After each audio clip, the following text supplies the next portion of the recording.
আসসালামু আলাইকুম। আজকে আপনাদের সাথে শেয়ার করব বাচ্চাদের সবজি খিচুড়ি রান্নার রেসিপি। তো এখানে আমি 5 রকমের সবজি নিয়ে নিয়েছি। আপনারা চাইলে আপনাদের বাসায় যে কোনো ধরনের সবজি দিয়ে এই খিচুড়িটা রান্না করতে পারেন। তো খিচুড়িটা রান্না করার জন্য এখানে আমি প্যান বসিয়ে দিয়েছি চুলায়। প্যানটা গরম হয়ে গেলে এ পর্যায়ে আমি দিয়ে দেব তেল। আপনারা চাইলে এখানে সরিষার তেলও দিতে পারেন। তেলটা গরম হলে এখানে আমি দিয়ে দেব একটা মাঝারি সাইজের পেঁয়াজ কুচি, দিয়ে দেব একটা তেজপাতা, দিয়ে 2 মিনিট ভাজি করে নেব। ভাজি করা হয়ে গেলে এখানে আমি দিয়ে দেব অল্প একটু আদা রসুন বাটা, দিয়ে আবার 2 মিনিট ভাজি করে নেব। পেঁয়াজটা ভাজি হলে এখানে আমি দিয়ে দেব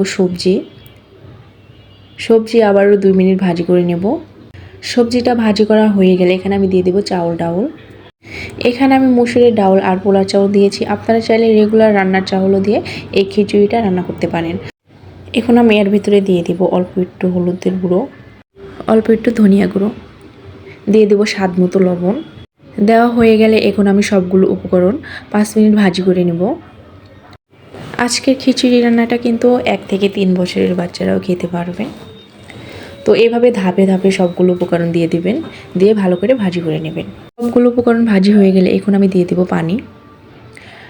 পানিটা দেওয়া হয়ে গেলে এখানে আমি দিয়ে দেব 2টা কাঁচামরিচ। যে বাচ্চা ঝাল খেতে পছন্দ করে না তারা এই কাঁচামরিচটা স্কিপ করতে পারেন। ঢাকনাতে ঢেকে দিয়ে চাউলগুলোকে সেদ্ধ করে নেবেন।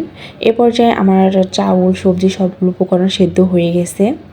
এখন আমি পরিষ্কার একটা ঘুটনি দিয়ে সবগুলো উপকরণ ভালোভাবে ঘেটে নেব, যেন সবজিগুলো একটু গলে যায়।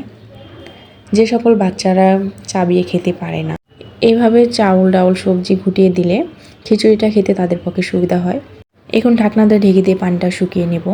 দেখতেই পাচ্ছেন খিচুড়ির ভিতরে পানিটা শুকিয়ে গেছে। এ পর্যায়ে আমি খিচুড়িটা নামিয়ে নেব।